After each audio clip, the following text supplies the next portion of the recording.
All in Sports Network. We love sports.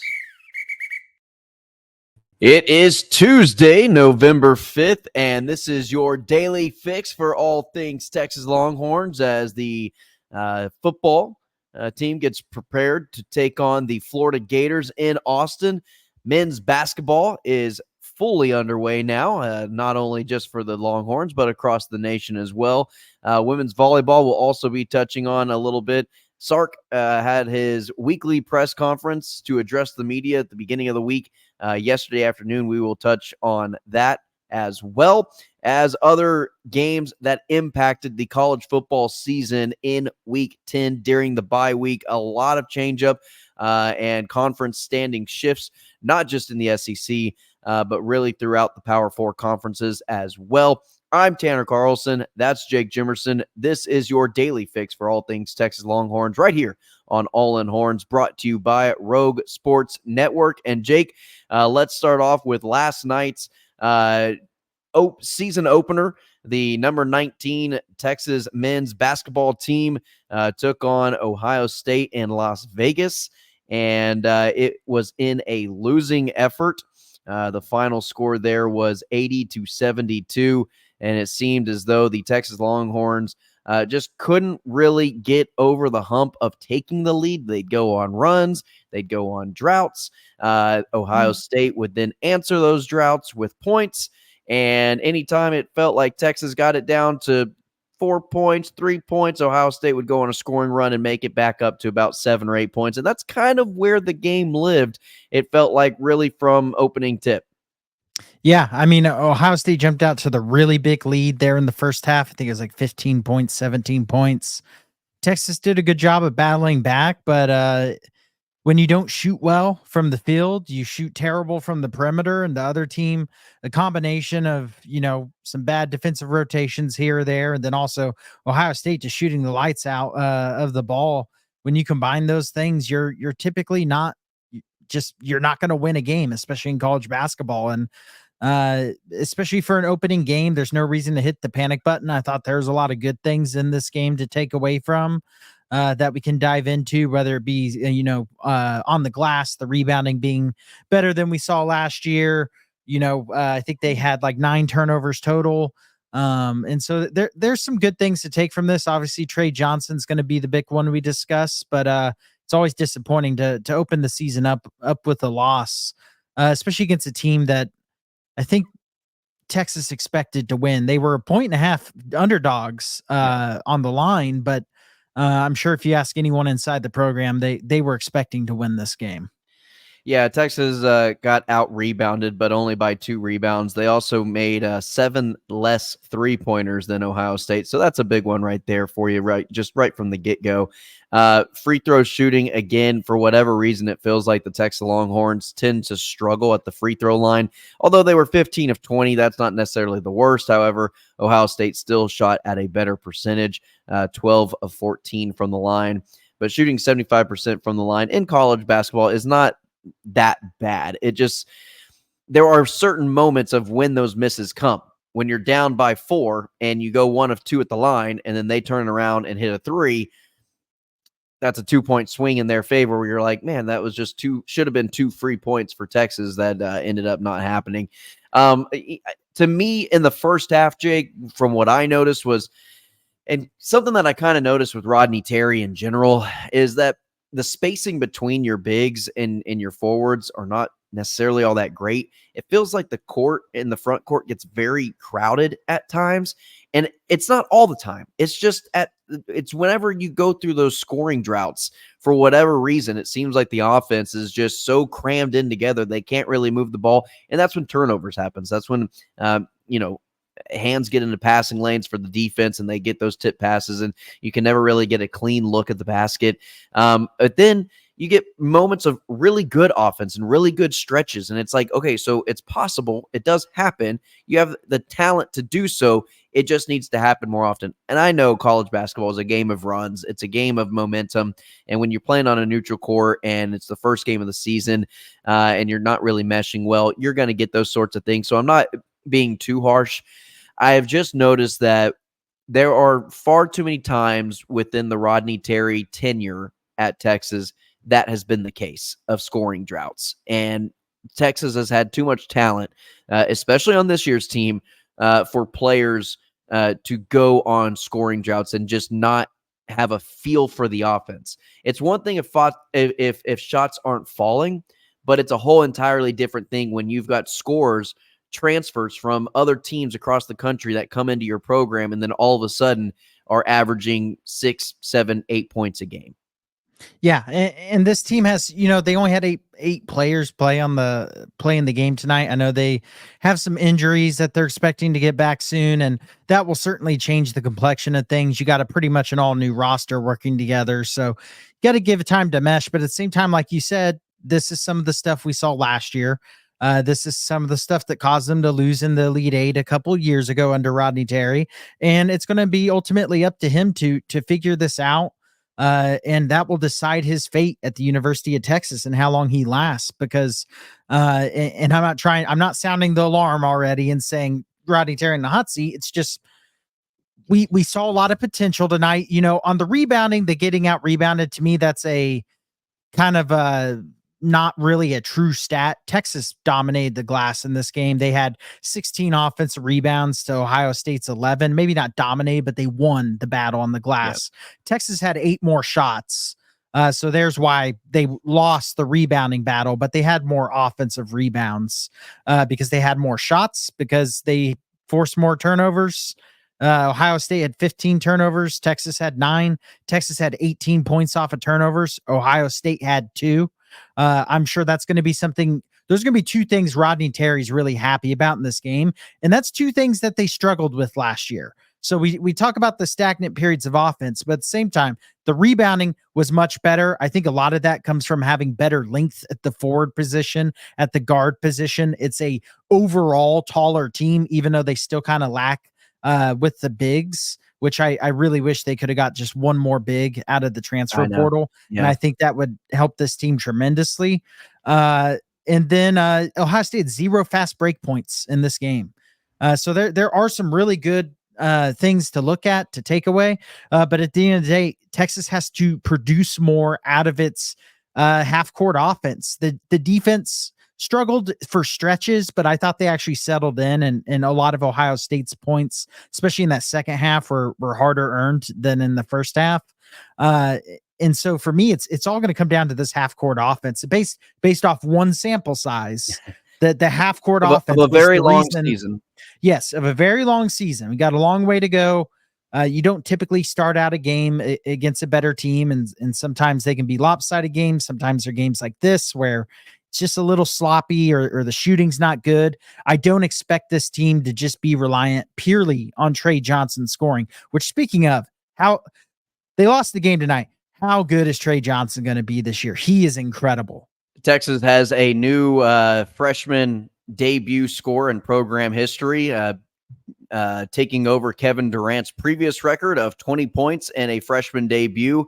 And he played a much worse team in his debut than an Ohio State team. But Trey Johnson ended his night tonight with 29 points, shooting 50% from the field and hitting 5 of his 10 shots from beyond the arc. He also attributed 5 rebounds and 4 assists as well, 2 steals and 1 block, and a partridge and a pear tree. But yeah, the kid did it all. He did on both ends of the floor. I think the defense as a whole, not just Trey, but I do think there were moments where he got sucked in a little bit too far whenever Ohio State was shooting very well from beyond the arc, and maybe stay closer to your man beyond the arc and let the bigs worry about the painted area and the low block. But it felt like some of the guards were getting sucked in a little bit too much. And Ohio State, give them credit, their bigs finding the guy beyond the arc, and they knocked down shots tonight. Pure and simple. They knocked them down. They were 10 of 17 from 3 in the first half. Yes, in the first half, they hit 10 threes. So they were shooting very efficiently from beyond the arc. And I just don't think you're going to get that from every single team, or even from Ohio State. 9 times out of 10, Ohio State's probably not going to do that again this season. So you ran into a buzzsaw shooting night. But yes, Trey Johnson, extremely fun to watch tonight. He kind of has that special it factor of, if you lean on this guy, you allow him to be the leader of your team offensively, You run the team through him. There's not an offensive possession where he doesn't get a touch type of player. He can lead you to a very, very good season. And you just have to build the right pieces around him. They have to complement him very well. But we've seen teams in college basketball rely on one player, especially even as a freshman, go deep into a March Madness run. And he is that caliber of guy. Can Texas do it? Can Rodney Terry do it? That is yet to be seen. Yeah. And looking at the box score, something that gives me just not too much worry from this game is Jordan Pope is not just, he's not going to average 5 points a game. This is a guy who averages around 15 points a game, I believe, last year. He can make his own shot.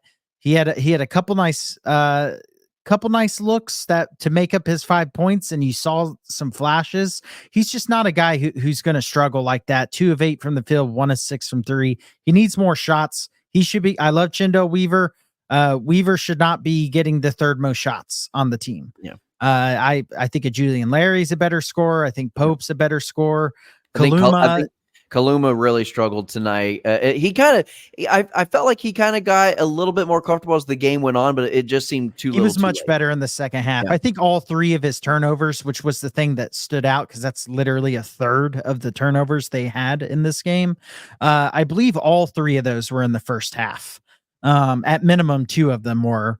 But he did settle in better in the second half, and he's another guy who he's just going to play better than that on a consistent basis.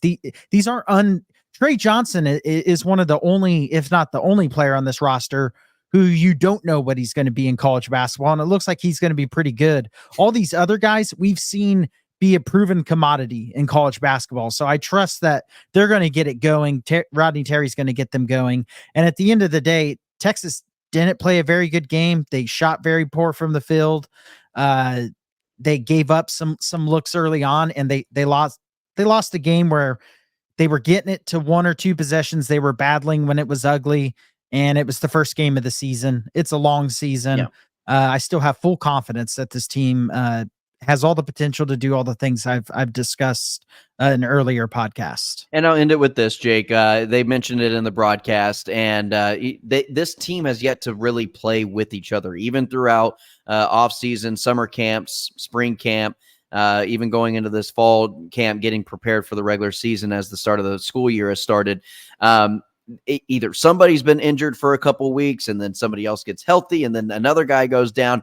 It's been a rotating door of injuries, and this team really just hasn't had a full complement of players to really practice with and play with each other and have a chance to really get that chemistry down pat.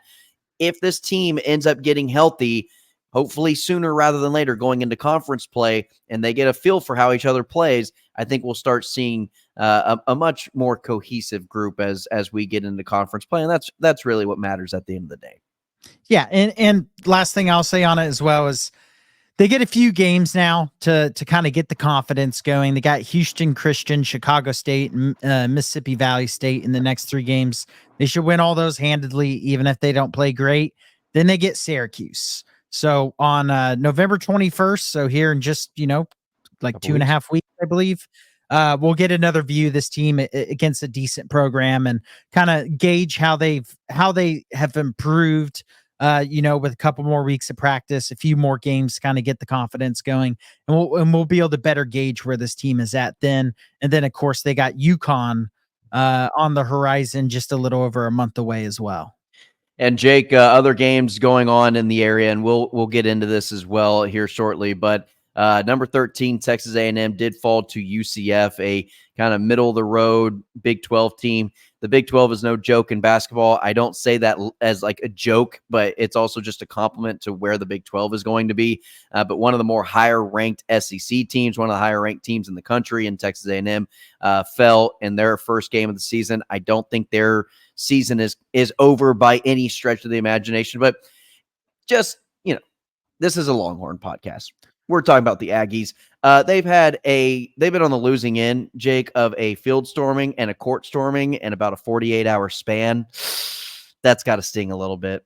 Oh no, that just shows where their programs are at, Tanner. The fact that teams Oh, are storming. I spin zone, read some spin Maggie zone. takes about that after the loss. They're like, this is actually really good because it shows where Elko's at because a team is storming the field against them, even though teams just storm the field all the time now in Yeah, college yeah. football. We saw a field storming with like Kansas beating Baylor or something like that. We saw a field storming with LSU beating Ole Miss at Yeah, home. yeah, That yeah. that one was That's a pretty wild. That low. one told me that it's like, okay, We're field just stormings are kind of normal, which I'm cool with it. It's awesome. it's fun. But It was I'm Baylor glad TCU. Baylor TCU just the other night had. I mean, it was an exciting finish to a game, but they stormed the field and like both these teams are unranked. They're playing for nothing here. college kids What just want to storm the they just field. want And to storm the field. I'm kind of cool with it. I mean, I'm not against it I don't by any want means. Texas to do it just because Twitter would be unbearable. Yeah, But it doesn't bother me as long as Texas isn't doing it. yeah. I'm kind of with you on that one. Jake, all right, real quickly before we get going into the more deep football stuff. Texas volleyball struggling. They've lost 3 in a row for the first time since 2011. They were all at home as well these last 3 games. Number 15 in the polls, the lowest since 2005. Jake, they won their first 7 conference games within the SEC. They've now dropped 3 straight since then, and it started with the Texas A&M Aggies coming into Austin kind of before their week-long break, and now it's trailed off into Missouri. And what was the other team again, Jake? Missouri, Texas A&M, and Oklahoma. And And what's Oklahoma. wild is, they were on, it was in the 80s. I think it was 82, 84, something like that. Game win streak at home. And now Oh, wow. they've lost 3 in a row. A&M snapped that streak. Wild. And then they've lost 3 in a row. The most concerning thing for this volleyball team, and I can't dive into strategies and things like that because I'm just not Let's not I am kid not ourselves. We're not knowledgeable. volleyball experts. I'm like, not knowledgeable enough on the Yeah. game to speak on it, so I'm not going to try to say things that I don't understand. Hey, if anybody in the comment section knows somebody who is knowledgeable in volleyball and can educate us, especially within the Texas Longhorn program, tag them, let them know we're here. We'll reach out to them, get them on the show. Yeah, we'd love to have them on and discuss it. But Texas is 0-5 in games that go to a 5th set, which is 5 of their 6 losses. That is concerning, especially come tournament time. Yeah, you're going to have some 5-set matches in tournament time, and luckily they have some time to right the ship. They're still in the top 4 in conference standings, really tied or for 3rd. Missouri's played 1 less game at 7-2, but Missouri is one of those losses. Yeah. So kind of tied at 3rd. So still okay. But they just kind of need to figure out what's going on and get the ship righted. They still have time. You still have a lot of time before tournament time. And they certainly have the talent to do so. Yeah, Jake, I did want to discuss just very briefly. We don't have to talk a lot about it, but Week 10 outcomes, there was a lot of upsets that affected college football. South Carolina over Texas A&M, 44-20. That game was tied 20-20 at halftime. An absolute just great performance, just a heartfelt performance by South Carolina where you kind of felt this momentum building throughout the entire year as, they barely lost to LSU, barely lost to Alabama, coming off of a bye week. Texas A&M coming off of their biggest win of the season in a blackout primetime game against LSU. The formula was matriculating into that type of game for South Carolina. Texas Tech beats Iowa State 32-22. 23-22 in a final second drive to win that game. Louisville over Clemson 33-21. That score actually made it look a lot closer than what it really was. Louisville actually beat them by much more is what it felt like. And then Houston over K-State. That's probably maybe the biggest upset of all of those. But all those games having major implications on the college football standings within those individual conferences. And the Big 12 got a big shakeup this week. Yeah. I'll just run through them like 10 seconds each one. First off, it's Cockvember. The Gamecocks knocking them off. And we said it going into the week, South Carolina is a much better team than their record. I'm glad Texas doesn't play them. I believe A&M had 22 missed 25, something like that, missed tackles in that game. And a lot of that is because South Carolina is that talented. Also, unfortunate news for A&M. And I know neither of us like to hear it, but Le'Veon Moss, their star running back, is done for the season. So hopefully he is able to have a full recovery. The Tech over Iowa State game, that was a fun finish, is a nasty rainy game, and that was what we talked about. Was when these teams get into November, that's when you find out if they're really going to have their dream season or not. And for Iowa State, I think it's safe to say that some of those close wins they skirted away with, you see that they're a team that's very vulnerable. Louisville over Clemson, I had that one. You I did? called that. That was my upset special. By the way, I had SC beating A&M. I called that one. You did the whole Yes. reverse psychology thing, saying A&M was going to win, thinking SC was going to win, but you've just been so god awful picking A&M games that you did a little reverse psychology, and it worked out. Yeah, I take credit for that as well. I take credit for all of them. I won money on the Clemson Louisville game, and I didn't bet the A&M game, so I'm happy with that. Which is a win. And then, like you said, the Houston over K-State game is the most puzzling one to me. K-State is just not good on the road. Even though that Houston stadium had about 10 people in it. They somehow just did not show up. Avery Johnson's is inconsistent, and I think both of us kind of expected K-State to be a favorite to win the Big 12 even after the BYU loss, but this is going to make it is going to make it much tougher. They can't drop another game the rest of the way, and now they're relying on other teams to trip up as well. Yeah, they need a Colorado to trip up. They need to beat Iowa State themselves. And yeah, maybe then they might have a chance at that point. So, Jake, let's go ahead and get into what we are all here to talk about is Texas, Florida. First time we've really kind of dove into this game. Immediate thoughts about this Florida team. For me, Jake, it's just how well they played against Georgia, despite the amount of issues they had with in terms of injury, the adversity that they had to overcome with DJ Lagway going down, having to come in with a redshirt freshman transfer from Yale to lead the way against this Georgia defense, and the amount of injuries that happened on their defense, and just the heart that they played with.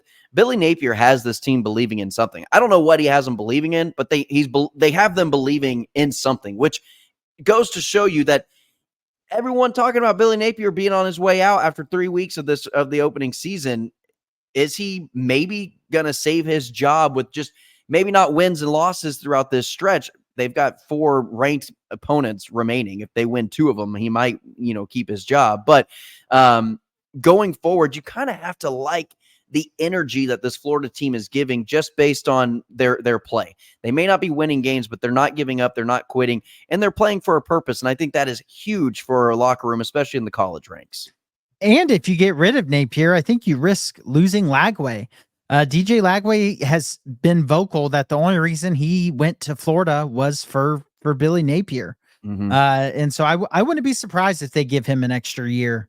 It seems like everyone thinks he's fired, but that's fan base talk. Administrations don't always work that way, but also Florida, much like at Texas, the boosters can decide that. And the boosters might already have that decision made in the back of their minds. So, but like you said, I mean, take away the first 3 games of the season, because they got blown out by Miami, blown out by A&M, and then they beat Samford. And they were kind of figuring out what was going on at quarterback, figuring out an identity. Young defense was trying to figure out how to play football cohesively. Since then, they're 3-2 with win over Mississippi State, win over Central Florida, dominant win over Kentucky, an overtime 1 possession loss at Tennessee, and then a 2 possession loss that was really a possession going down the stretch to Georgia. Game was tied with like 4 minutes left or something along those lines. Yeah, in a game where they, like you said, battled a lot of adversity. So they've been a pretty solid football team for about 5 weeks now. They're not world beaters. This is a team Texas should beat, that they should beat by a few possessions if they play to their ability. But at the same time, this is not a pushover team. This is not Oklahoma. I think they're much more talented than even a Vandy. Vandy's probably a little better coached, but as far as just up front, skill position players, this is a more talented team than Vandy, I would say. And so I think Florida can provide some issues for this Texas team. And I think if Texas comes out and looks really good, I'm going to feel really good about these last 3 games on the schedule. DJ Lagway has not been ruled out for Saturday's game. My opinion on this is that it's a little smoke and mirrors. This is Billy Napier's way of saying, I'm not going to show my cards. I'm going to force this Texas defense to prepare for Lagway, even though it might be the backup, technically third string quarterback. If Lagway does play, I don't think he's going to be near 100%. So that might take a little bit of his elusiveness away, his escape ability and ability to extend the play, to use that arm down the field and create big plays out of that. But still, nonetheless, an injured DJ Lagway is still something to be of concern a little bit for a Texas defense. Yeah, I mean, if I'd be surprised if he played, because even if the injury wasn't as bad expected as they said, why risk it with your freshman quarterback on the road in a hostile environment in a game that you're not really expecting to win? You're hoping to be competitive in. I would be surprised if he plays. But that said, that the third stringer, the transfer from Yale, I'm blanking on his name right now. Warner.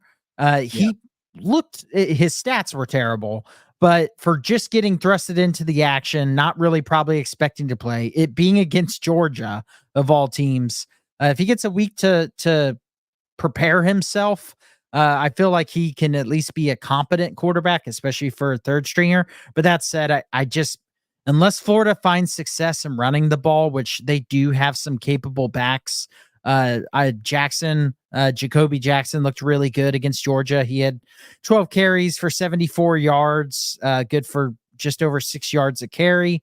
DJ Lagway did decent when he was in running the ball. And then even Jaden Ball had 17 carries, 64 yards, nothing crazy, but just about 4 yards per carry against a Georgia team. There's nothing wrong with that. And so Texas's run defense is going to be tested again. I expect them to answer the call again, and I expect Florida to have a really hard time scoring points. And with all that being said, Jake, and I know we've mentioned it before on this show, but sometimes for those who say the stats don't lie, sometimes the stats do lie, because sometimes the box score lies as well. At the end of the day, if you really looked at this and you break it down, Georgia dominated the box score when it comes to team stats and player stats, and it was really Carson Beck kind of keeping them in the game by throwing 3 interceptions. A couple of those were just really poor decisions and bad throws, nothing that the defense really did outstanding in terms of, covering that defense. Now, tomorrow's episode, Jake is going to kind of give a rundown as to how Florida designs some of their zone blitzes and tries to emulate a little bit of what we saw with Vandy, a little bit of what we saw with Georgia, and that might just be an SEC commonality, and there's a difference with the SEC and Big 12, but we're going to get into that more so in tomorrow's episode. But when you look at it, Florida did essentially get dominated by Georgia when you just look at stats, but that game, again, if you watch the game, much closer, because Florida just had a ton of fight, and they just played really, really strong football. And I think that's the team you're going to get against Texas. You might get a Texas team that looks better, feels better, should be better, kind of dominating on the field, but for whatever reason, Florida's hanging in there, and it's a 10-point game with 5 minutes left in the game, and they've got the ball to possibly make it a one-possession game. Yeah, and it's going to come down to just not shooting yourself in the foot if you're Texas, because as we've seen, that can make the game look a lot closer than it really is. And that's going to be the key for this team, as we'll discuss in tomorrow's episode. Yeah. All right, Jake, real quickly, let's go over some talking points of what we heard from Coach Sark in his presser on Monday afternoon. That happened November 4th.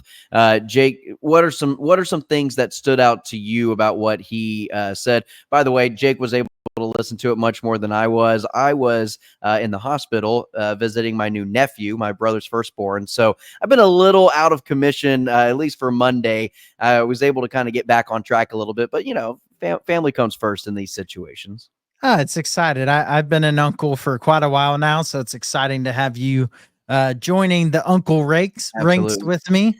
I'm in the dad club. I'm in the girl dad club, but I've not been an uncle. I'm ready to be a boy uncle, and just able to, get this kid all hyped up on Mountain Dew and sugar and then send him off to his parents.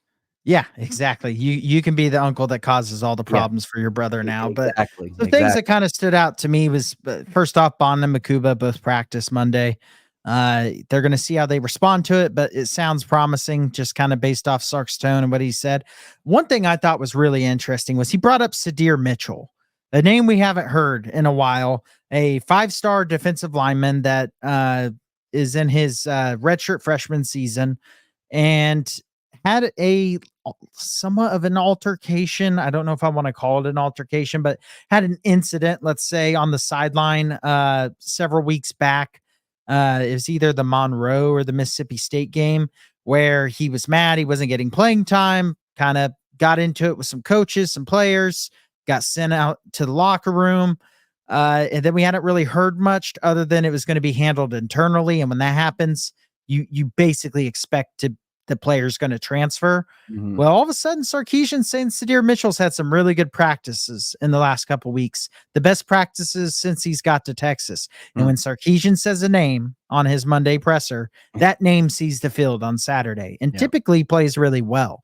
And so this gives me some hope because Sadir Mitchell's a guy that Texas really needs to try to have some of their leadership step up and get him to realize, look at Alfred Collins, look at Tavondre Sweat, look at Byron Murphy, look at Broughton, look at these guys that stood with the program, Mhm. stood with some coaching changes, stayed there, developed, and now are studs. And Yeah. then you get drafted.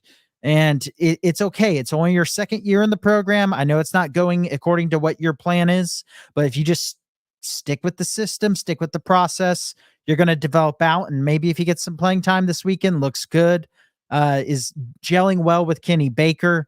That's kind of my hope is that we see Yeah. a Sadir Mitchell this weekend All right. because defensive line depth is going to be really important, not only this year, but heading into next year. It's going to be pivotal again, just like from last year, turning it over. It's going to be really important again to keep some of these guys in house. Yeah, no, you're exactly right. And how many times in a broadcast, Jake, do we hear these broadcasters or the sideline reporters say, man, the development in year 2 from these players is crucial. If you're not getting it by year 2 in Sark's system, you might not be getting it. But from development from year 1 after year 2 going into year 3, man, that's really where you should start seeing, like, the system, your role, what you're supposed to be doing.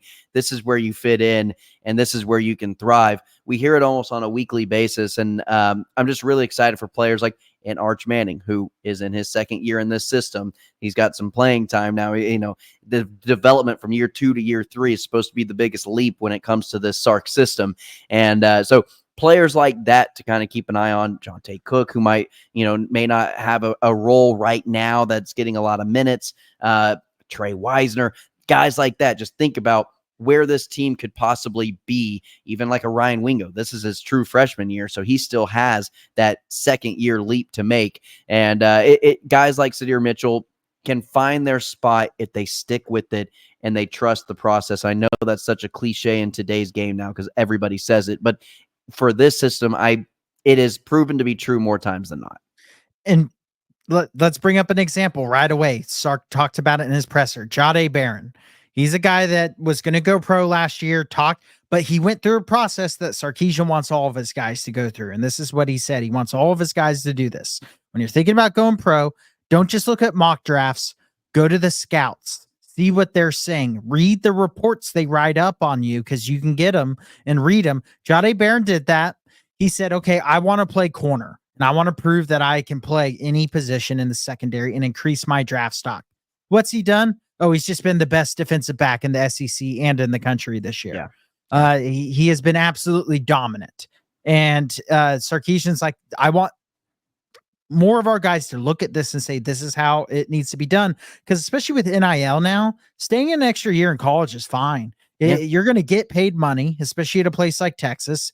And if you increase your draft stock from a 4th rounder to a 1st rounder or 2nd rounder, that's a lot of money. That is a huge difference. And I think Sark said it. He said, I think Jahdae Barron has made a lot of money by coming back this season. And he is right on that. And guys like Sadir Mitchell, it's a different position. You can look at Tavondre Sweat, who did that. He was thinking about going pro, would have been a very low draft pick, ended up going in the 2nd round, probably should have even gone higher. Byron Murphy did it. you're seeing this happen with a lot of guys. Gunnar Helm, he's going to be taken way higher than people were saying before the season. And so it like you said, trust the process is cliche, but not when the process is proven to work time and time again. And only this is a fourth year, and it's already proven at this point. Yeah. And, sometimes, coach speak is coach speak for a reason, because that coach speak is true, regardless of how boring and lame and cliche and monotonous that it is. Sometimes the reason why they say is because it is true, like winning the battle up front and in the trenches. But Jake, one thing that I know that Sark said, and I really want to hit on it because I think it's just such a good quote. He was talking about how good this team knows how good they really are.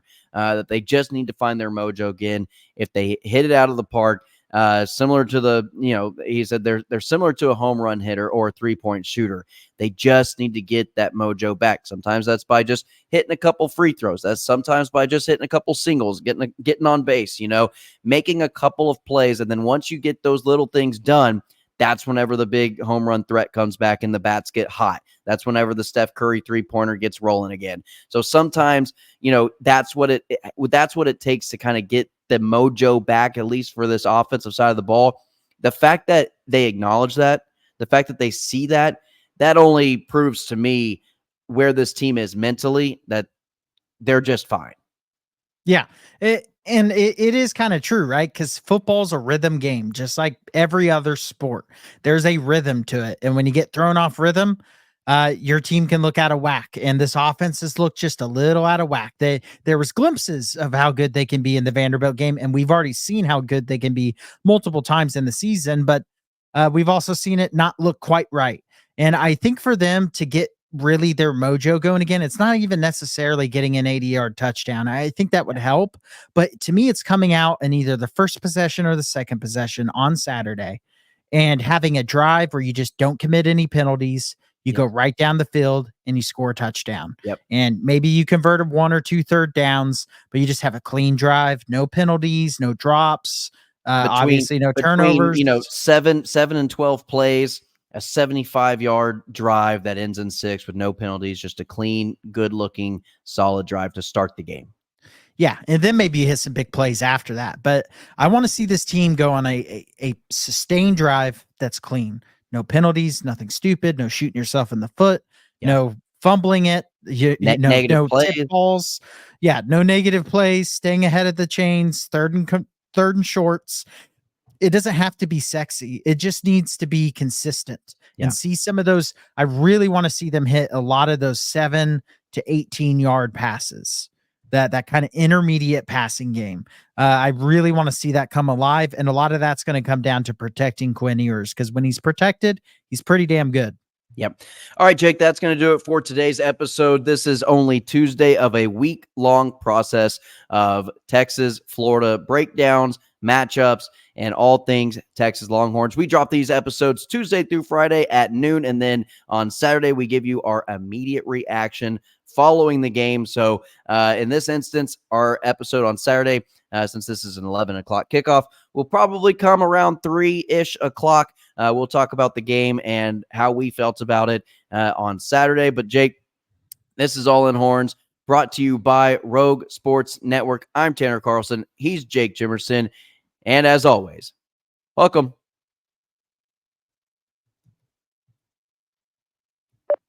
All in Sports Network. We love sports.